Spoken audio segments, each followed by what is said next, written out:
guys! Welcome and welcome back to my YouTube channel. Today, tuturo ko sa inyo kung paano ba mag-submit ng payment settings at tax information sa Shopee. So first is go to your Shopee account.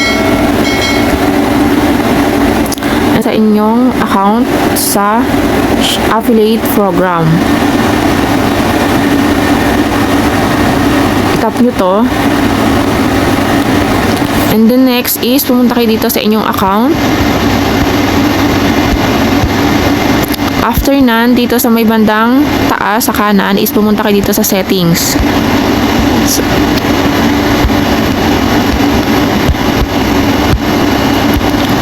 So dito is makikita nyo yung payment settings. Tap nyo to. So, nandito na tayo sa payment settings. So, first is, pipila pa natin itong beneficiary info. So, dito sa account type is nandyan yung local individual. So, hayaan nyo lang siya sa local individual. So, dito sa age is adult. Kung adult kayo or kung minor. So, then, dito sa payment currency, peso sign. Then, dito sa beneficiary full name, itap nyo tong may arrow, may question mark. So, nakalagay dyan, please provide full name in the following format. So, dapat ang ilalagay nyo is last name, middle name, and first name. So, tap nyo itong okay. And then, i-enter nyo na dito yung, yung name nyo. After nyo ma-enter yung beneficiary full name nyo is yung phone number nyo naman. So, kapag okay na, i-tap nyo itong next. And then, nandito na tayo sa bank info. So, andito yung primary bank account and yung secondary bank account. So, dito sa primary bank account is, kailangan yung C-Bank account. So, kailangan is makapagawa kayo ng C-Bank account nyo. So, online lang yun, kaya pwede kayo makapagawa online. So, ako is meron na. So, ilagay nyo dito sa bank name is C-Bank Philippines. And then, dito sa bank branch name. So, enter nyo lang tong please enter. So, dito is nag-open lang tayo through online. So, ilalagay nyo is open online. Then, next naman is itong bank address. So, dito is open online tayo. So, ilalagay natin is open application.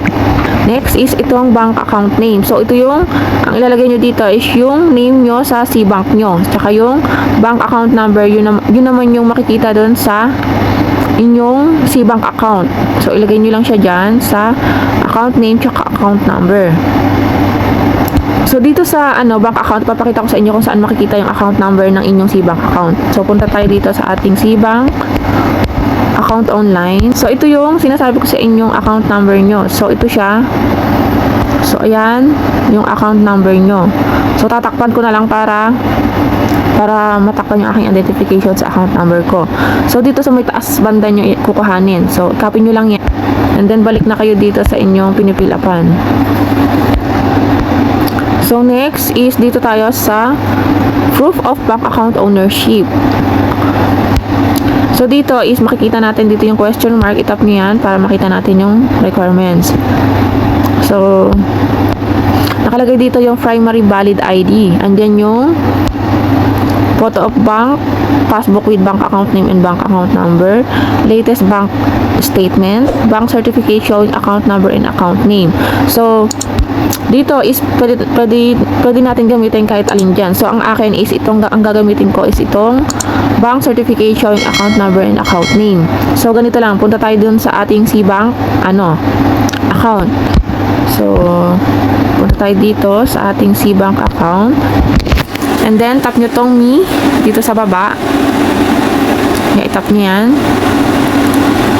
And then, hanapin nyo dito yung bank documents.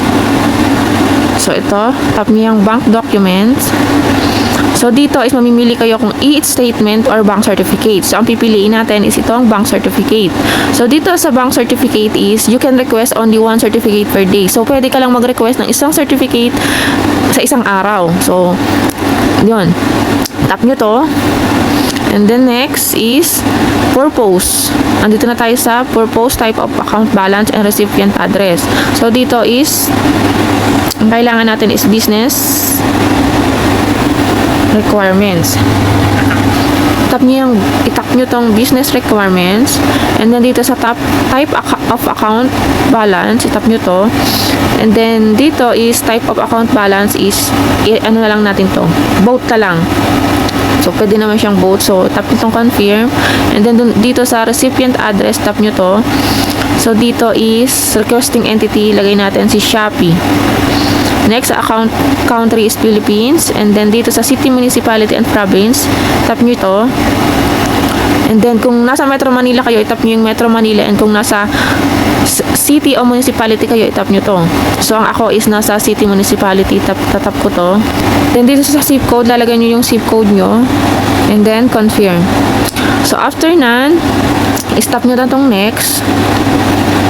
So, dito is, okay na. Ilalagay nyo na, magko-confirm na tayo. So, tap nyo tong confirm and generate. So, ito na yung magiging ating certificate na pwedeng ilagay doon sa proof of bank account doon sa ating C-Bank. So, screenshot nyo lang siya. So, ayan, kakrap lang natin siya and then balik na tayo doon sa ating Shopee account. So, dito sa proof of bank account ownership, tap nyo lang to, upload. And then, photo and videos. So, ayan, upload na natin siya. So, next is, dito na tayo sa secondary bank account. So, dito is, same lang. So, dito sa same lang ng process. Pero, dito sa bank name is pwede na kayo maglagay ng BDO, BPI, Metrobank. So, kung ano yung meron kayo. So, ako ang ilalagay ko is BDO. So, ayan, after nyo makapaglagay ng primary and secondary bank account, itap nyo na tong next. Then next is mapupunta na tayo dito sa tax info. So dito is nandiyan yung BIR registered.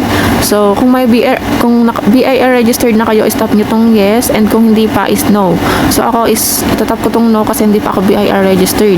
Next is nandiyan yung beneficiary permanent address, yung address nyo na nakalagay doon sa inyong mga valid ID. So dapat is tama.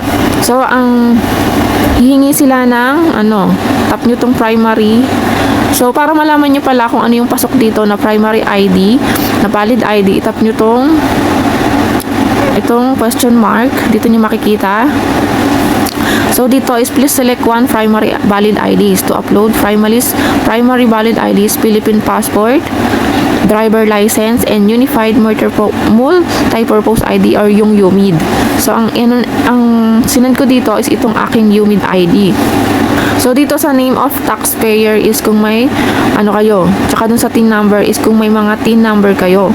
So, ako is nilagay ko yung aking TIN number dito, and kung wala is okay lang. So, next is dito sa DTI registration file is kung may mga business kayo is pwede kayong maglagay dito ng mga proof of parang bank account nyo or yung DTI registration nyo. So, ako is wala naman. So, dito sa tax registration is non-datable lang nilagay ko. So, next is, after none is itap nyo na tong submit. So, ayan, submitted successfully. Your submission is under review. So, itong payment setting nyo na ito and yung tax information nyo is i-review pa ni Shopee kung i-accept niya ba or papayagan niya ba kayong gamitin itong payment setting na ito. Then, kapag hindi kayo na-accept, is ipapaulit lang sa inyo itong payment setting na ito. So, ako is first time ko lang mag-submit dito ng payment setting. So, update ko kayo kung naano ba ako na-accept.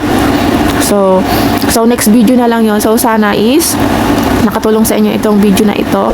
And kung may mga katanungan pa kayo, is pwede kayong mag-comment sa comment section sa baba. So, sasagutin ko yan. And yun lang, sana nakatulong. So, don't forget to like, share, and subscribe para palagi kayong updated sa mga video tutorial na ina-upload ko. So, yun lang. See you on my next vlog. Bye-bye!